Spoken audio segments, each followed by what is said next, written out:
Porque yo sé cómo acabar con una guerra, ¿sabe? Enseguida. ¿Cómo? Dejo de suministrar ayuda militar a Ucrania y Ucrania tiene que rendirse en pocos días. Ya está, ya se acabó la guerra.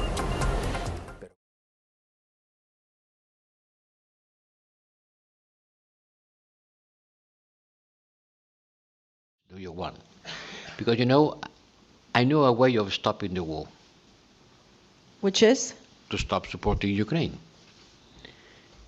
I stop supporting Ukraine and Ukraine will be over, quickly.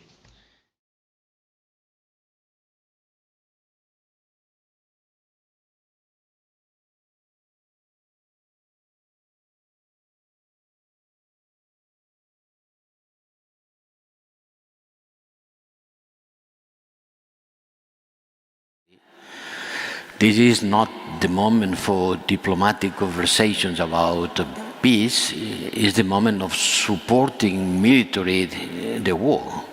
So I feel as a diplomat, but I feel also as a kind of defense minister of the European Union, because I spend quite an important part of my time talking about arms, ammunitions.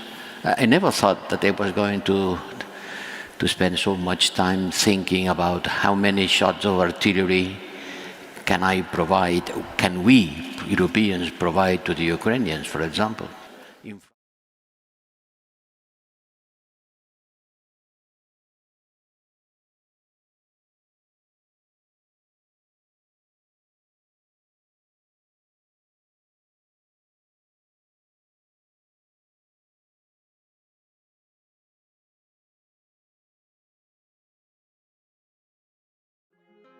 After years of conflict, Ukraine is faced with the daunting task of rebuilding a nation. But with so much destruction comes an opportunity for massive construction. In this video, we'll explore the economic potential of rebuilding Ukraine. Welcome to the Rebuilding of Ukraine, the world's largest construction site, with early cost estimates ranging from $138 billion to $750 billion. But amidst the profound human tragedy, there is a glimmer of hope and opportunity.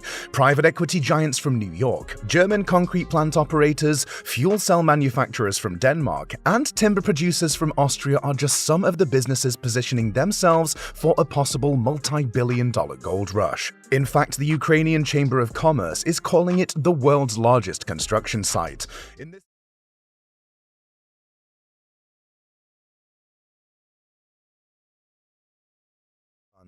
One of the challenges of rebuilding Ukraine is the significant cost of the project.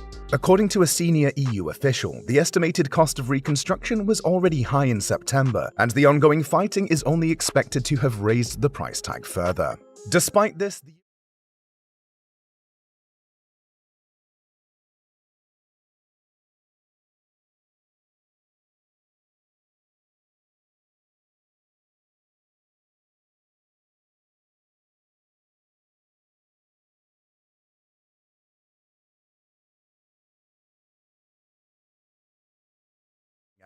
we'll also examine how the European Union is working to help Ukraine pay for the reconstruction and recovery, and the potential for frozen Russian assets to be used for this purpose. So, the European Union has set up a working group to examine whether frozen Russian assets can be used to fund the country's reconstruction.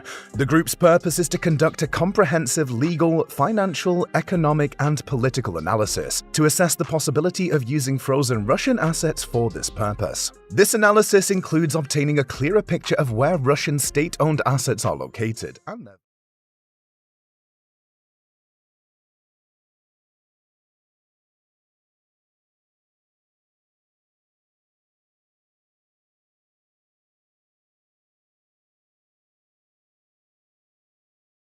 massive scale of the rebuilding effort represents an economic opportunity that cannot be denied. Rebuilding the physical infrastructure at anywhere from $138 billion to $750 billion, a staggering sum that has caught the attention of businesses around the world, with thousands of businesses hoping to benefit from the massive undertaking.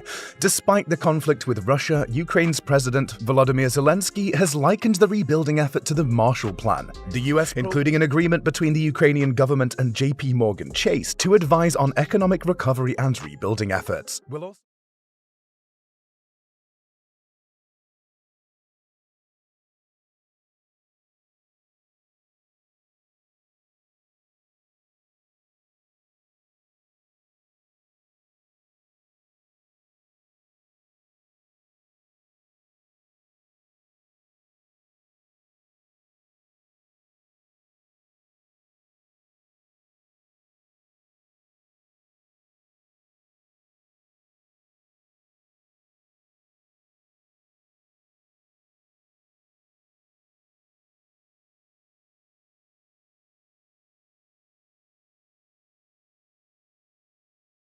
Storm.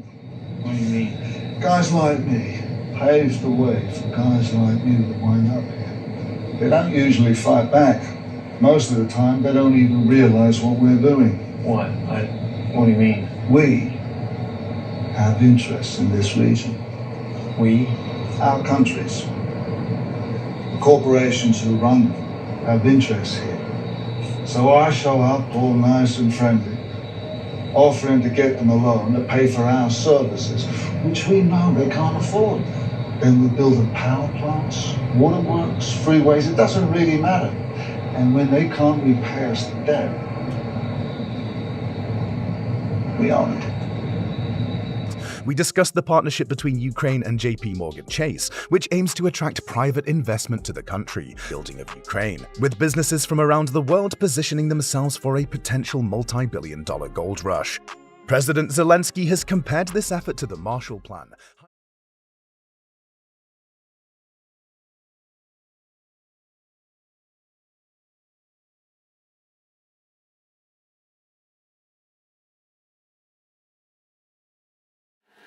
We have to abandon the unanimity vote on foreign policy.